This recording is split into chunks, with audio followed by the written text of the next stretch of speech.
Welcome to this journey through one of the most disturbing cases recorded in the history of Howell County. Before we begin, I invite you to leave in the comments where you're watching from and the exact time at which you're listening to this narration. We're interested in knowing which places and at what times of day or night these documented accounts reach. In the autumn of 1892, when Howell County, Missouri, was still recovering from the economic panic that had swept through the nation, the Reed family vanished from their homestead just outside West Plains. What made this disappearance particularly unsettling wasn't the fact that they left. Families occasionally abandoned their properties during those difficult times, but rather the manner in which they departed.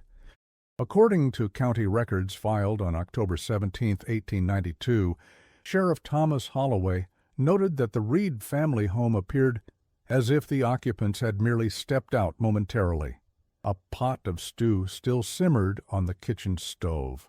4 places were set at the dinner table. The family Bible lay open on the parlor desk, a passage from Psalms marked with a dried wildflower.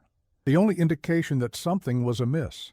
The front door stood wide open despite the autumn chill, swaying gently in the breeze that swept across the Missouri Ozarks. Sheriff Holloway's initial report suggested a brief departure, perhaps to assist a neighbor or attend to a sick animal. Ezekiel Reed, 48, his wife Martha, 45, and their 2 farmhands, brothers Jeremiah and Thomas Wilson, aged 32 and 29, were respected members of the community. Ezekiel served as deacon at the West Plains Methodist Church, while Martha was known for her medicinal knowledge of local herbs and plants. The Wilson brothers had worked the Reed property for nearly 7 years, living in a small cabin approximately 200 yards from the main house. Their disappearance was equally puzzling. Their cabin showed similar signs of abrupt departure. The Reed farm sat at the northern edge of a limestone ridge that locals had dubbed Shadow Valley, a name that originated not from any particular darkness of the place, but from the way afternoon light created distinct shadow patterns across the undulating terrain. The property encompassed approximately 80 acres of workable farmland, bounded to the south by dense oak and hickory forest that gave way to the more rugged landscape of the valley itself. The main house, a 2-story structure built of local timber with a stone foundation, stood on a gentle rise overlooking fields of corn and wheat. A series of outbuildings, barn, smokehouse, equipment shed, and spring house, formed a rough semicircle behind the house, with the Wilson brothers' cabin positioned near the tree line. Within days of discovering the abandonment, Sheriff Holloway organized a search party of 27 men, including neighbors, churchgoers from West Plains, and several experienced hunters familiar with the difficult terrain of Shadow Valley. The search extended in concentric circles from the property, gradually moving deeper into the valley's densely wooded ravines. The terrain was notoriously difficult to navigate, with limestone outcroppings, sinkholes, and thick underbrush that seemed to swallow sound itself. According to search party member Frederick Dalton, whose written account was preserved by his grandson and later donated to the Howell County Historical Society, the expedition encountered unusual difficulties. The valley seemed to resist our efforts, Dalton wrote. Compasses behaved erratically near certain rock formations. Men separated by mere yards found themselves unable to hear one another's calls. Several experienced woodsmen, including myself, found ourselves disoriented in terrain we had hunted for decades. Despite these challenges, the search continued for 9 days before Sheriff Holloway reluctantly suspended operations. Sheriff Holloway expresses his intention to resume the search when weather permits, as approaching winter conditions will soon make the valley impassable. A smaller article in the same edition noted that unusual atmospheric conditions have been reported throughout Shadow Valley, with several search party members describing periods of unnatural silence and disorientation. As October gave way to November, and winter descended upon the Ozarks, the initial urgency surrounding the Reed case began to fade. The West Plains Gazette edition of October 22, 1892, reported, "No trace of the missing persons was discovered. Despite thorough examination of the valley and neighboring properties, the property remained untouched, as if preserved in amber. Local superstition prevented neighbors from claiming the abandoned farm, despite its fertile soil and sturdy structures. The property fell into the hands of the county, but no auction was ever held. In town, speculation continued. Perhaps the family had fled creditors, though financial records showed the Reed farm to be prosperous and debt-free. Records at the West Plains Bank confirmed that Ezekiel Reed had withdrawn no significant sums in the weeks prior to the disappearance, and in fact had recently deposited proceeds from his harvest. Perhaps they had encountered trouble with outlaws, though crime in Howell County had declined significantly since the turbulent years following the Civil War. Some suggested a family quarrel had led to violence and subsequent flight, but those who knew the Reeds dismissed such notions. The Reeds had been married for 23 years, their union by all accounts harmonious and stable. More unusual theories began to circulate among the more superstitious residents. Shadow Valley had long featured in local folklore as a place of strange occurrences. Hunters told stories of game trails that seemed to shift overnight, of echoes that returned distorted, of the unsettling sensation of being followed by something that left no tracks. Indigenous traditions, mostly forgotten or deliberately suppressed by the time of European settlement, had reportedly designated certain caves in the valley as sacred sites, places where this world and others intersected. By spring of 1893, Sheriff Holloway had officially classified the Reed case as unresolved due to insufficient evidence. His personal journal, discovered decades later, revealed a more complex attitude toward the investigation. "I find myself reluctant to venture near the Reed property," he wrote in March 1893. "Something about the quality of silence there disturbs me profoundly.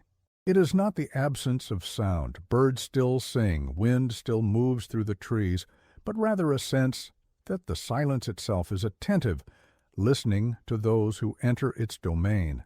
For nearly 20 years, the Reed disappearance remained a local mystery, occasionally mentioned in tavern conversations, or referenced obliquely in sermons about the unpredictability of mortal existence. The house stood empty, gradually surrendering to the elements. By 1900, the roof had partially collapsed. The Wilson brothers' cabin, constructed less substantially, had already deteriorated significantly. Nature began to reclaim the once cultivated fields, though strangely, according to accounts from those few who ventured onto the property, certain areas remained inexplicably barren, as if the soil itself rejected new growth. It wasn't until April of 1912, nearly 20 years after the disappearance, that James Collins, a geology student from Springfield, made a discovery that would revive interest in the Reed case. Collins had come to Howell County to map cave systems for his graduate thesis, focusing on the karst topography that characterized the Ozark region. The limestone landscape was honeycombed with caves, many still undocumented despite decades of exploration. Collins hired local hunter Elias Woodson as a guide, specifically because Woodson's family had lived in the region for generations and knew of cave entrances not marked on any official maps. Woodson initially refused to guide Collins into Shadow Valley, citing family reasons he declined to elaborate upon. Only after Collins offered to double his standard fee did Woodson reluctantly agree, with the stipulation that they would remain in the valley only during daylight hours. On their third day of exploration, while mapping a series of small caves along the valley's eastern ridge, Collins and Woodson stumbled upon a hidden entrance, partially concealed by a rockfall. According to Collins's field journal, preserved in the Missouri Historical Society archives, Woodson immediately recognized the significance of the formation. "Ain't natural," Woodson reportedly stated. "Them rocks didn't fall that way by chance. Someone stacked 'em to hide something." After clearing enough of the rockfall to create an opening, Collins discovered a narrow passage that descended steeply into the earth. Despite Woodson's increasing apprehension, Collins convinced him to venture into the passage, arguing that their lanterns held sufficient oil for a brief exploration. According to the journal, They proceeded carefully down the steep incline, which showed signs of modification, tool marks on the limestone walls, where the natural opening had been widened to allow human passage. After nearly 30 minutes of careful navigation, the passage opened into a larger chamber.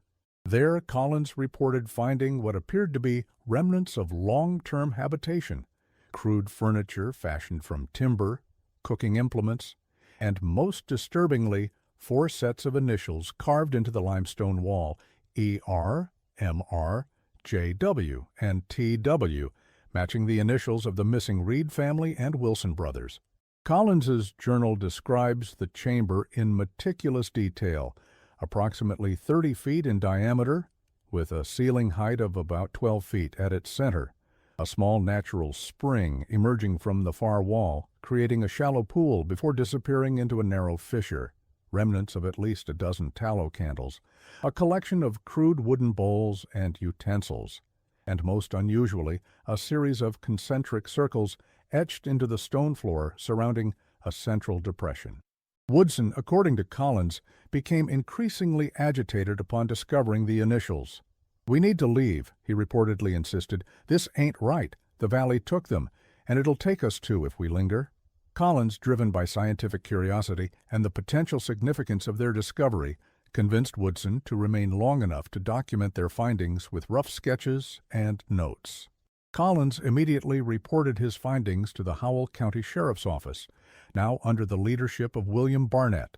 Sheriff Barnett, having heard stories of the Reed disappearance throughout his childhood, recognized the potential importance of Collins's discovery. He organized a more thorough expedition for the following week, including Collins, Deputy Sheriff Lawrence Parker, Town Physician Dr. Reed, Harold Winters, and, somewhat reluctantly, Elias Woodson, who agreed to guide them back to the cave entrance. Sheriff Barnett's official report, dated April 24, 1912, confirmed Collins's discovery and expanded upon it. The cave shows unmistakable signs of human habitation over an extended period, Barnett wrote. Dr. Winters estimates, based on various indicators including candle remnants and food waste, that the occupants may have lived in this location for several months at minimum. Whether they did so willingly remains unclear. The report continued. Approximately 40 feet beyond the main chamber, we discovered a narrower passage leading to a second, smaller chamber. Here we found what appears to be a journal kept on scraps of leather, written in what our physician identifies as human blood.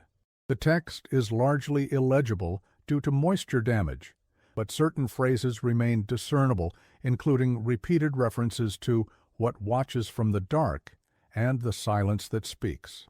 Dr. Winters appended a medical assessment to the official report, noting, "The leather scraps appear to be treated human skin, though deterioration prevents absolute confirmation. If this assessment is correct, the implications are disturbing. The visible text fragments suggest a mind in the grip of extreme delusion or terror. Particularly troubling is the progression visible in the handwriting, which begins as recognizable script, but deteriorates into increasingly erratic patterns that barely maintain the form of English letters." The discovery revitalized interest in the Reed case, but provided more questions than answers. Why would a prosperous farming family abandon their property to live in a cave system? If they had been taken there against their will, by whom? And perhaps most puzzling, why was there no evidence of their ultimate fate? No remains were discovered in the cave system, despite an extensive search that continued through the summer of 1912. The West Plains Gazette published a series of articles about the discovery, including interviews with elderly residents who remembered the Reed family. These accounts painted a picture of a respected, stable family without obvious enemies or troubles. Several church members recalled that in the months before their disappearance, Ezekiel Reed had grown increasingly interested in theological questions about silence and listening for divine guidance. The church pastor, Reverend George Simmons, reported that Reed had approached him with unusual questions about what might exist in the spaces between words in Scripture, and whether God's voice might be most clearly heard in absolute silence. By autumn of 1912, public interest had once again waned, and the official investigation stalled. The leather journal fragments were sent to Washington, D.C. for analysis, but according to correspondence between Sheriff Barnett and federal authorities, the materials were damaged beyond recovery during transit. Some in West Plains whispered of conspiracy, that something about the Reed case warranted deliberate obfuscation. Others suggested that the entire cave discovery had been staged by Collins to gain attention for his academic work. Collins vehemently denied such accusations and eventually left the region after completing his thesis, which notably contained no mention of the Reed Cave discovery. The property remained abandoned, gradually reclaimed by nature. The main house collapsed during a particularly severe winter in 1921. The Wilson brothers' cabin had already dissolved into the landscape years earlier.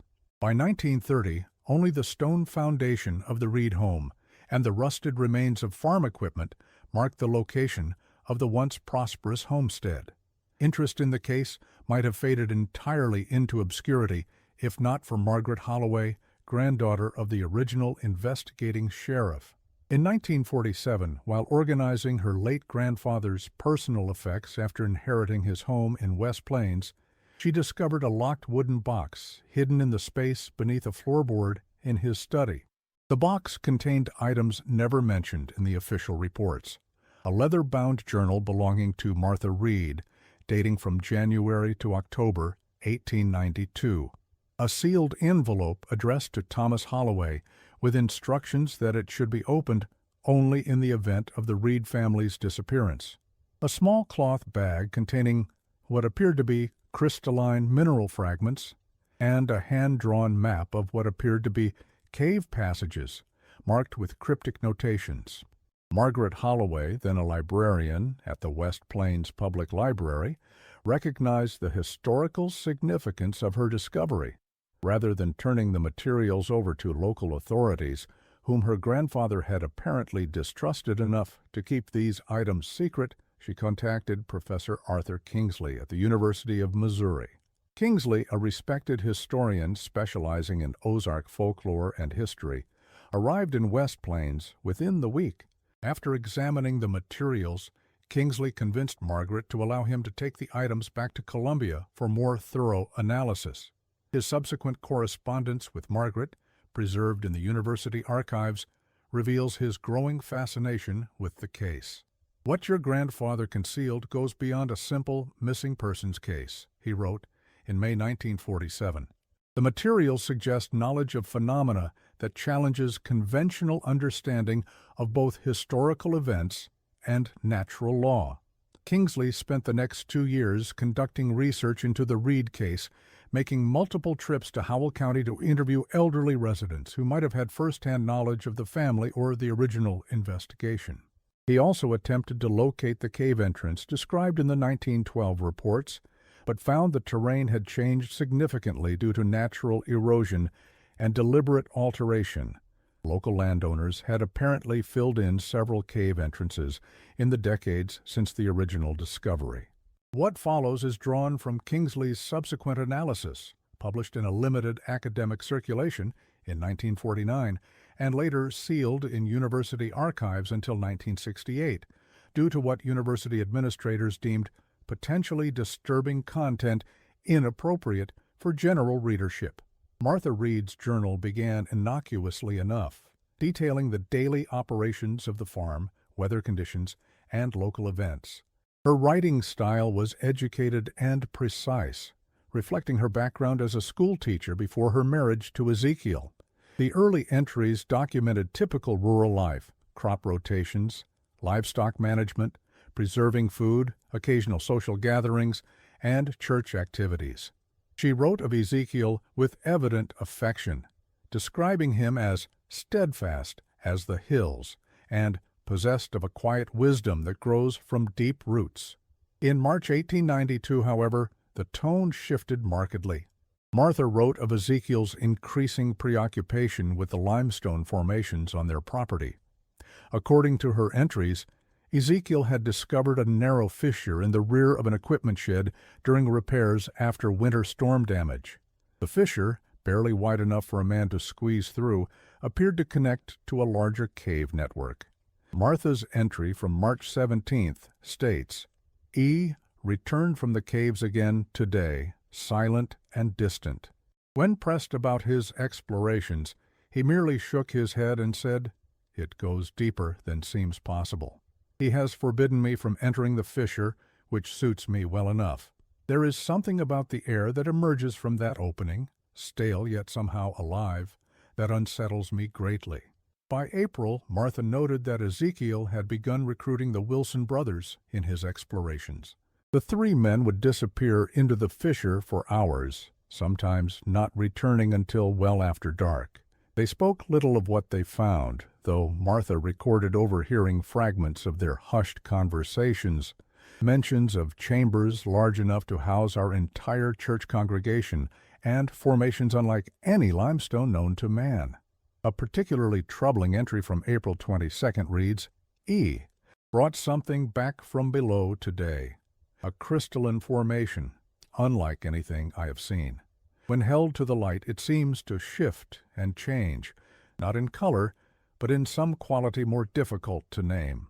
When I touched it, the sensation was most peculiar, as if my fingers had encountered not solid matter, but something that simultaneously yielded and resisted.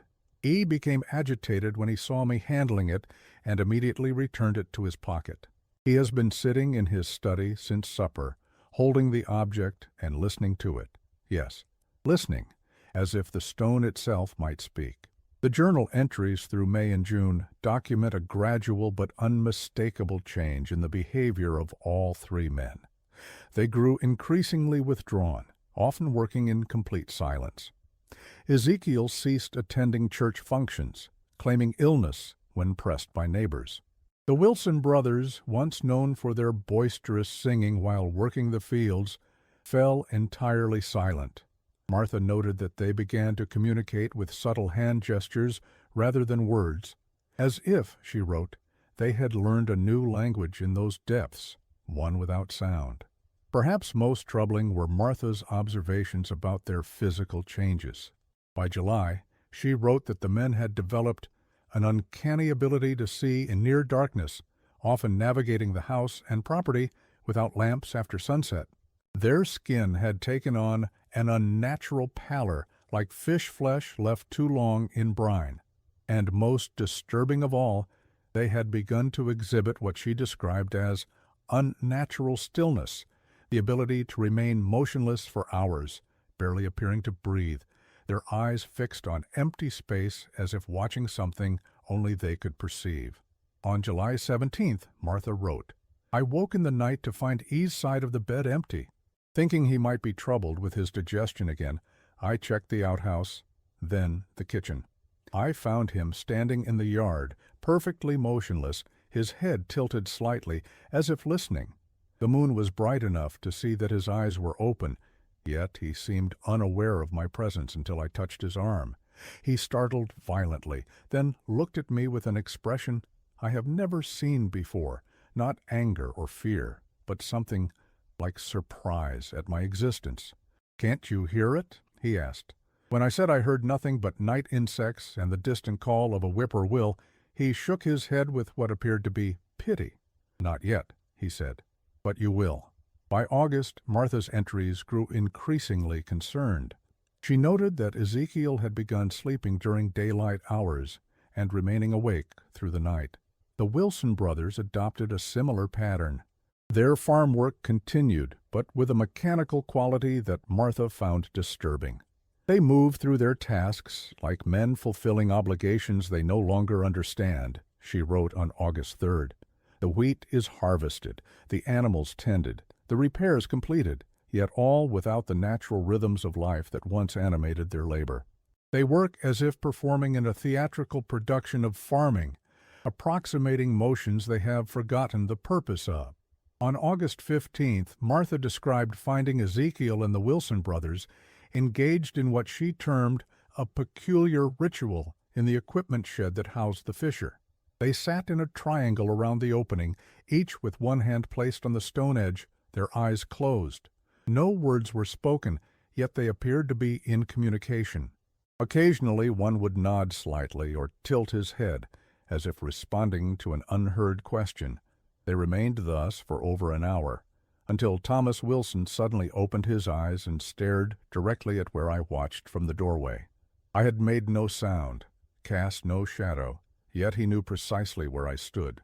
The look he gave me was not that of the good-natured young man who has shared our table for 7 years.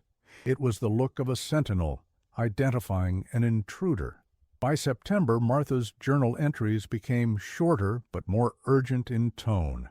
She reported that the men had begun bringing crystalline formations from the cave into the house, placing them in specific arrangements throughout the rooms. They form patterns that disturb the eye, she wrote. Not geometric designs, but something more organic, like the spread of roots or the branching of vessels in the body. E says they help him hear more clearly. When I asked what he listens for, he simply smiled and said, "The space between heartbeats." On September 20th, Martha noted, "I woke to find all 3 of them standing around our bed looking down at me in the darkness. They did not speak or move when I startled awake, simply continued their observation. After perhaps a minute, they turned in unison and left the room. I heard them descend to the cellar where they remained until dawn, their footsteps occasionally audible, but no voices. I did not sleep again."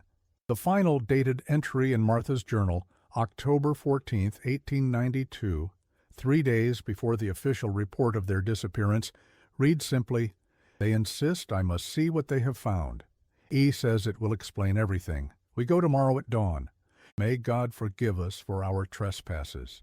The sealed letter addressed to Sheriff Holloway provides context for Martha's growing unease. Written in September 1892, it details her suspicion that something in the cave system had fundamentally changed her husband and the Wilson brothers. She feared not for her physical safety, but for something less tangible. "I believe my husband and our loyal workers have encountered something in those depths that has altered their very nature. They are the same men in appearance, yet utterly different in essence.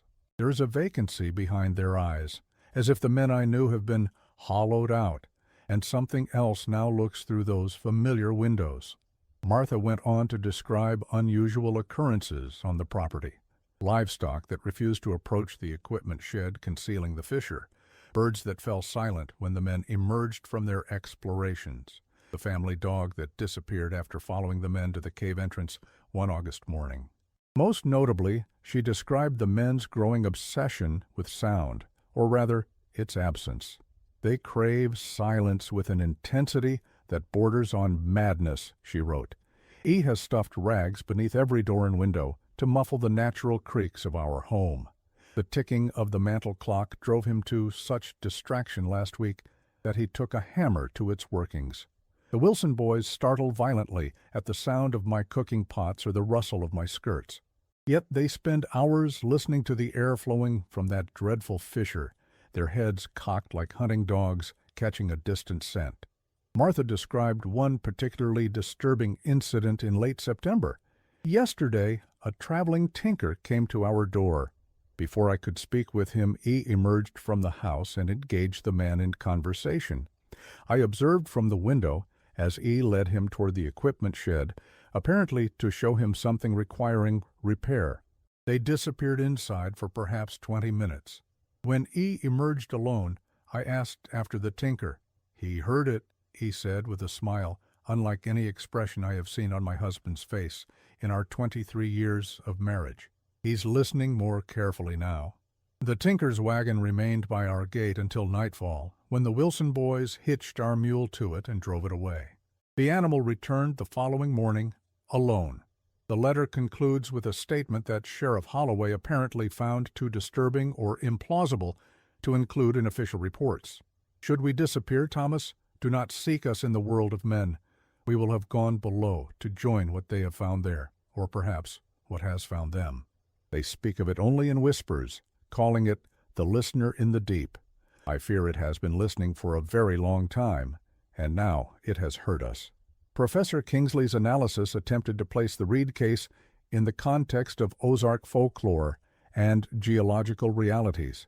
The region's extensive cave systems, formed through millennia of water erosion through soluble limestone, create some of the most complex subterranean networks in North America. Local indigenous traditions had long held certain caves as sacred or forbidden spaces, places where the boundary between worlds grew thin. Kingsley noted parallels between Martha Reed's descriptions and much older accounts from French trappers who first explored the region in the 1700s.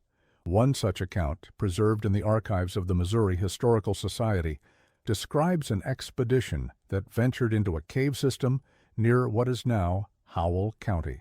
The expedition's leader, Jean-Baptiste Renaud, wrote of finding a chamber where sound itself seems to die, as if devoured by the very air. My men grew fearful, claiming to feel watched by unseen eyes. Two refused to proceed further, citing an unnatural pressure upon their minds. Renaud further described unusual mineral formations in the deepest chambers, crystals, unlike common cave formations, possessing qualities that defy description. When touched, they produce sensations of cold beyond their actual temperature and vibrations imperceptible to the eye, yet felt in the bones. My guide, a native of the region, refused to approach these formations, stating that his ancestors knew them as the bones of silence and avoided them as harbingers of madness. Kingsley also discovered references in early settler accounts to a phenomenon known locally as the Listening Hills, periods when the limestone ridges surrounding Shadow Valley seemed to absorb sound in unnatural ways. Hunters and trappers reported experiences of total silence while traversing certain ravines, as if the world itself held its breath.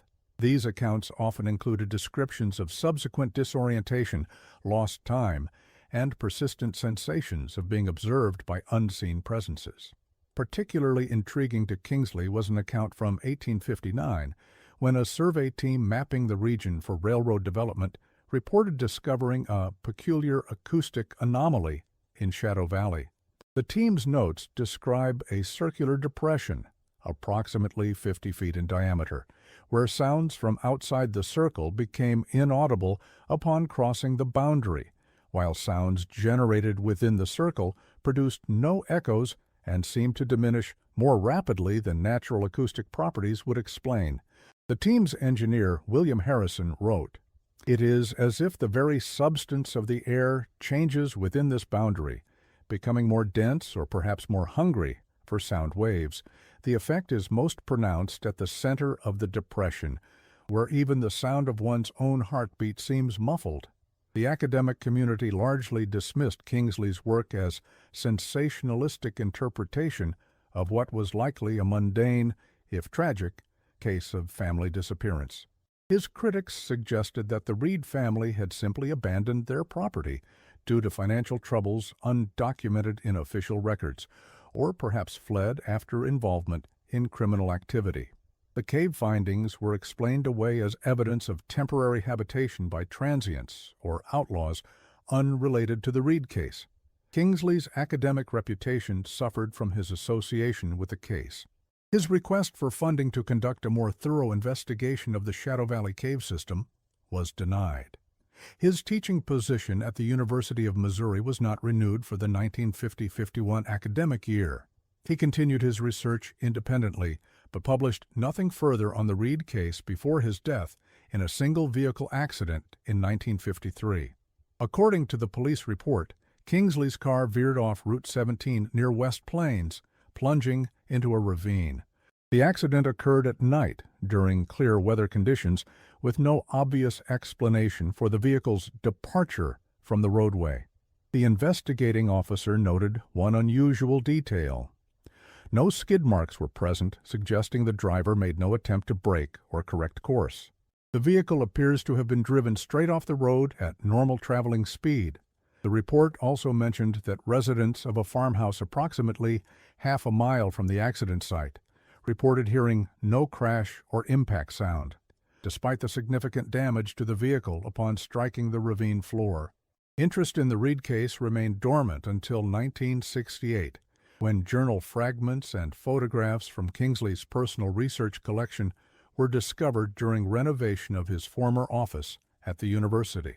Among the materials was a map of the Shadow Valley cave system, far more extensive than any official survey had indicated. Kingsley had marked several chambers with cryptic notations, sound anomalies present, unusual mineral formations, and most intriguingly, evidence of ritualistic activity predating European settlement.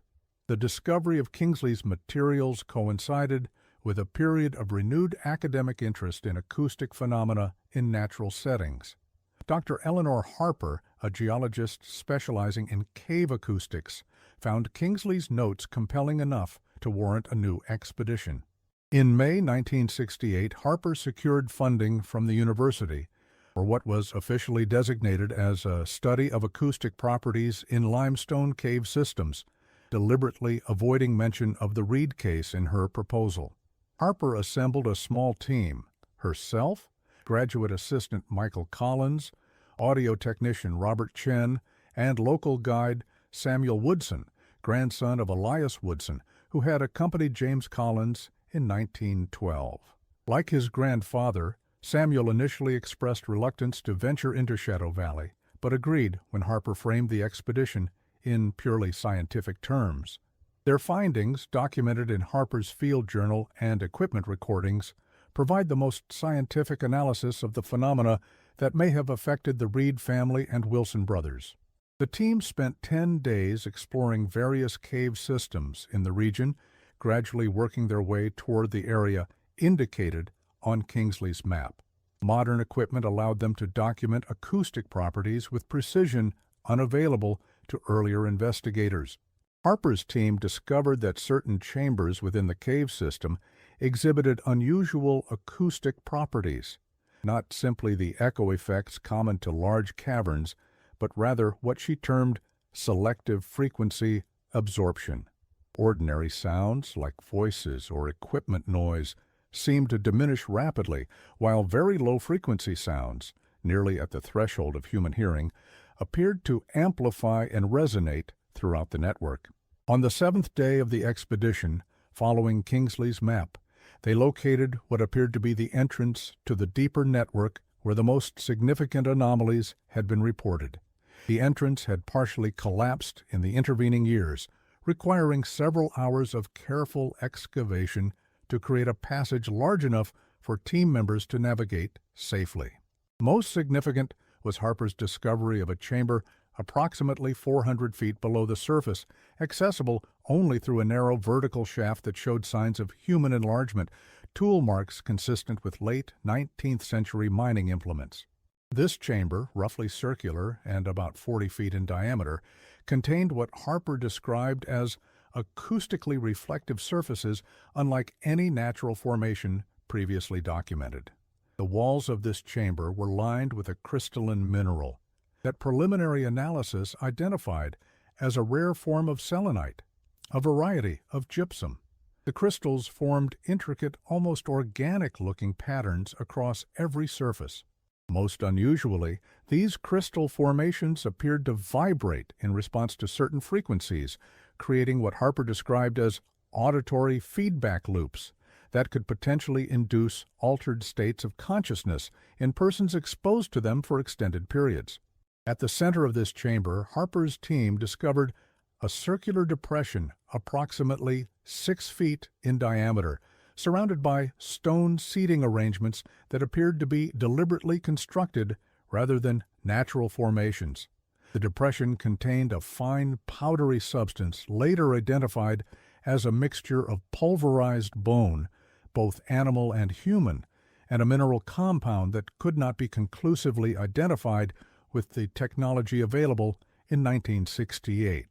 Harper's recordings from this chamber reveal another unusual phenomenon. During periods when all team members remained completely silent, the sensitive equipment captured what Harper described as whisper-like articulations that followed patterns too regular to be attributed to air movement or equipment malfunction.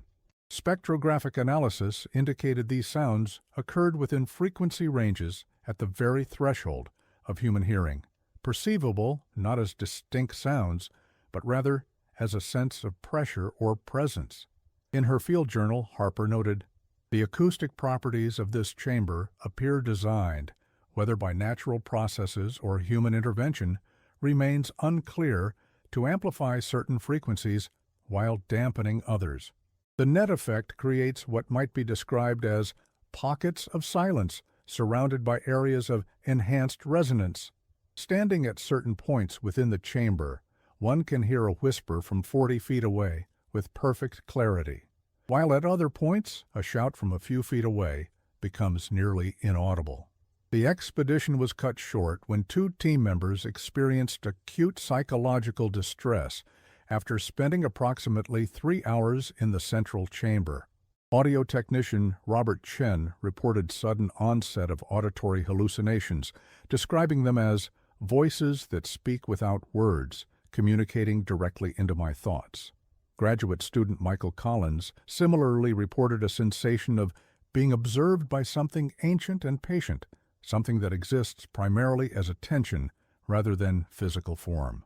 The situation deteriorated when Collins became separated from the group for approximately 40 minutes during their ascent. When located, he was found sitting motionless in a small side passage, unresponsive to verbal communication. Upon return to the surface, Collins appeared to recover, but reported no memory of the separation incident. Harper's findings were published in a specialized geological journal in late 1968, framed carefully in scientific language that emphasized the unusual acoustic properties of the cave system while avoiding speculation about their possible effects on human psychology or connection to the Reed disappearance. Her paper, Anomalous Acoustic Properties in Limestone Cave Systems of Southern Missouri, presented a detailed analysis of the recordings and measurements taken during the expedition, suggesting that the unusual phenomena resulted from a combination of the cave's natural geometry and the presence of mineral formations with unique resonant qualities. Nevertheless, her paper attracted attention from various government agencies, including a newly formed department within the U.S. Geological Survey focused on anomalous subterranean formations. Within 3 months of publication, Harper was approached by representatives from this department who requested access to her original recordings and field notes. According to colleagues, Harper initially cooperated with these requests but grew increasingly concerned about how her research was being utilized. In February 1969, the entire Shadow Valley cave system was declared off-limits due to structural instability posing public safety concerns. Access points were sealed with reinforced concrete barriers. The area was designated a restricted research zone, though no further official research expeditions were documented in publicly available records. Dr. Harper herself withdrew from public academic life shortly thereafter, resigning her university position and relocating to New Mexico, where she reportedly continued private research into acoustic phenomena in natural settings. Her subsequent publications focused on conventional aspects of cave geology, with no further reference to the Shadow Valley anomalies. Here, the documented history of the Reed case effectively ends. What remains are scattered oral accounts from Howell County residents, fragmentary references and private correspondence between researchers interested in the case, and occasional mentions in fringe publications dedicated to unexplained disappearances. Perhaps most intriguing is a statement attributed to Michael Collins, the graduate student who experienced the separation incident during Harper's expedition. In 1979, a decade after the expedition, Collins allegedly told a colleague at a geological conference, "What we found wasn't a cave system, it was an ear, pressed against something we can't comprehend. And it's been listening to us for a very long time." Collins disappeared 2 weeks after this conversation was reported to have taken place. His vehicle was discovered in the parking lot of a state park approximately 15 miles from Shadow Valley. Despite an extensive search, no trace of Collins himself was ever found. The case file remains open in the Howell County Sheriff's Office, classified as a missing person. Intriguingly, Collins' academic papers and research notes were reported missing from his office at the University of Colorado, where he had accepted a teaching position following his graduate studies. His colleagues described increasing paranoia in the weeks before his disappearance, including a habit of speaking only in whispers and an obsession with eliminating background noise from his home and office. One colleague reported finding Collins sitting in complete darkness in his office after hours, apparently listening intently to what the colleague assumed was silence. The Reed family property has long since been absorbed into the Mark Twain National Forest. No physical traces remain of their homestead or the Wilson brothers' cabin. The precise location of the fissure that Ezekiel Reed discovered in 1892 has been lost to time and deliberate obfuscation. Modern topographical surveys show no indication of the extensive cave system mapped by Kingsley and explored by Harper's team. In 1972, a fire in the Howell County Courthouse destroyed numerous historical records, including much of the original documentation related to the Reed case. Conspiracy theorists suggest the fire was deliberately set to eliminate evidence, though investigations found no indication of arson. Nevertheless, the timing, just 3 years after the government restriction of Shadow Valley, has fueled speculation about possible connections. Occasionally, hikers in the area report unusual phenomena, periods of absolute silence, where even the sound of their footsteps seems to vanish, sensations of being watched from beyond the tree line, and, most commonly, an overwhelming urge to stop and listen to something just beyond the threshold of hearing. Park rangers attribute these reports to the natural acoustics of the densely forested terrain and the psychological effects of prolonged solitude in wilderness areas. Between 1970 and 1985, 7 hikers were reported missing in the general vicinity of Shadow Valley. While this number does not statistically exceed missing persons reports for comparable wilderness areas, local folklore connects these disappearances to the Reed case. In each instance, extensive searches found no trace of the missing individuals. One park ranger, speaking on condition of anonymity to a local newspaper in 1986, described finding abandoned camping gear in a remote area near the former Reed property. Everything was laid out as if the campers had just stepped away momentarily. Food was still in cooking pots. Sleeping bags were arranged for the night. The only unusual element was the complete absence of sound. No birds, no insects, no wind in the trees. Just absolute silence, as if the forest itself was holding its breath. Forest Service records indicate that in 1988, a special team conducted ground-penetrating radar surveys in sections of Mark Twain National Forest, including areas overlapping the former Reed property. The stated purpose was geological assessment for watershed management, but the results were never published. A Freedom of Information Act request filed in 2002 by a researcher interested in the Reed case was denied, citing national security concerns, an unusual justification for what should have been routine geological data. In 1993, a retired Forest Service employee named Richard Daniels published a small, privately printed book titled Whispers in Shadow Valley, recounting his experiences as a ranger in the area during the 1970s and 80s.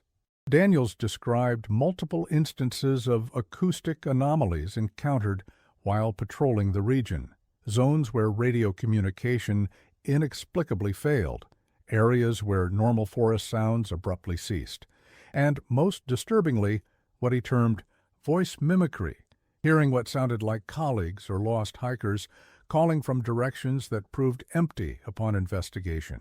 Daniels wrote, "In my 30 years of wilderness work, I encountered many natural phenomena that could startle or frighten the uninitiated, but nothing in my experience compares to what I encountered in certain sections of Shadow Valley. There is something there that doesn't simply exist. It pays attention, it listens, and sometimes it responds." The book received little attention outside local circles and quickly went out of print.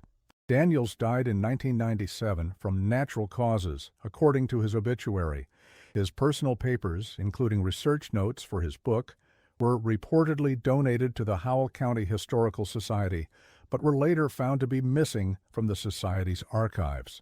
In 2015, during renovations to the newer Howell County Courthouse, built after the 1972 fire, workers discovered a small, sealed chamber in the sub-basement.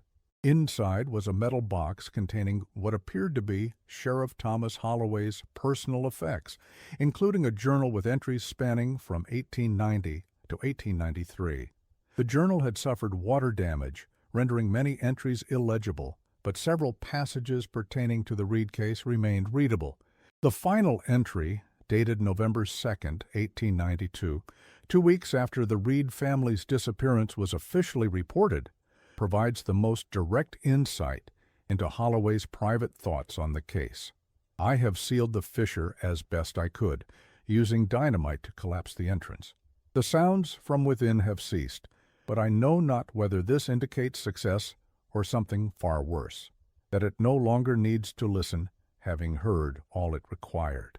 I burn this record tomorrow, and pray that in doing so, I might burn away the memory of what Ezekiel showed me in those depths. There are worse fates than disappearance. Earlier entries provide context for this final statement. On October 25, 1892, Holloway wrote, "Returned to the Reed property alone today, despite my better judgment. The silence there has a weight to it now, pressing against the ears like deep water. I examined the equipment shed where Martha mentioned a fissure. Found it easily enough, a narrow opening in the stone floor, partially concealed by stacked lumber. Cold air flows from it steadily, carrying a mineral scent unlike anything in my experience." The most disturbing entry, dated October 28th, describes Holloway's apparent decision to investigate the fissure himself. "God forgive me for my curiosity. I descended the fissure today, carrying sufficient lamp oil for several hours' exploration." The passage descends steeply, requiring careful navigation. After perhaps 30 minutes, it opens into a larger chamber with evidence of recent human presence: footprints in the dusty floor, a discarded lantern, scraps of cloth. I proceeded further, following a narrow tunnel that slopes gradually downward. The silence grew more profound with each step, until even my own heartbeat seemed muffled. Then I heard it, or rather felt it, a presence in the darkness ahead, not moving or making sound, but attending to my approach with terrible focus. I raised my lantern, illuminating the passage ahead. At first I perceived nothing unusual, merely the limestone walls glistening with moisture. Then my light fell upon something that defies rational description. I shall not commit it to paper, even in this private journal. I will say only that I now understand what Martha meant in her letter, when she wrote of men hollowed out with something else looking through familiar windows. I fled, though the thing made no move to pursue me. Indeed, pursuit would be unnecessary, for I carry the memory of it with me, a splinter in my mind that festers with each passing hour. I understand now why Ezekiel and the others went willingly into the depths, not from fear or coercion, but from recognition. We think ourselves solid and continuous beings, but we are mostly empty space, like the caves themselves, spaces waiting to be filled. The journal was transferred to the Missouri State Archives in Jefferson City, where it remains available to researchers by special permission only. The final pages show significant fire damage, suggesting that Sheriff Holloway attempted to destroy the document, but, for unknown reasons, preserved it instead. As for the Reed family and the Wilson brothers, no definitive evidence of their ultimate fate has ever been discovered. They remain officially classified as missing persons, one of the oldest unsolved disappearances in Missouri state records. In West Plains, their story has faded into local legend, a tale told to frighten children or entertain tourists. Yet even today, some residents of Howell County refuse to hike certain sections of Shadow Valley after sunset. Local hunting guides avoid specific ravines and hollows where they claim the silence sits too heavy and occasionally someone reports hearing what sounds like distant voices emerging from abandoned mine shafts or natural sinkholes, voices that seem to be engaged in conversation yet produce no distinguishable words, only the cadence of human speech stripped of meaning. Perhaps most unsettling are the reports from speleologists and cave divers who have explored legal access points to the region's extensive underground networks. Several have documented unusual acoustic phenomena, zones of absolute silence surrounded by areas of enhanced resonance, passages where voices become unrecognizable even to close companions, chambers where whispers seem to linger long after they should have dissipated. One such explorer, writing in an obscure caving journal in 1992, exactly 100 years after the Reed disappearance, described finding a narrow passage deep within a legally accessible cave approximately 5 miles from the former Reed property. The passage, barely wide enough to traverse, opened suddenly into a larger chamber where the explorer's headlamp revealed 4 sets of initials carved into the wall: ER, MR, JW, TW. Beneath them, apparently carved with a different implement and in a distinctly different hand, was a short message: "It listens still." The explorer reported the finding to local authorities but was unable to relocate the passage during a subsequent expedition. His article includes a final observation that perhaps best encapsulates the lingering mystery of the Reed case. In my 20 years of cave exploration, I have encountered many natural phenomena that could be interpreted as supernatural by the untrained observer. Echo effects that simulate voices, air currents that extinguish lights, mineral formations that resemble human figures. Yet I have never experienced anything like the quality of silence in that chamber. It was not merely the absence of sound. It was something active, something that seemed to press against my eardrums and fill my head with a pressure that made thinking difficult. I had the distinct impression that the silence itself was paying attention to me, cataloging my presence just as I was attempting to document the chamber. I have not returned, nor do I intend to. Some discoveries are not meant for documentation. In 2005, a hydrological survey conducted by remote sensing methods identified an unusually large cavity beneath portions of Shadow Valley, estimated to be several hundred feet below the surface. The cavity's dimensions suggested a chamber significantly larger than any previously documented in the Ozark region. Attempts to secure funding for further investigation were unsuccessful, with reviewing agencies citing insufficient scientific merit as the reason for rejection.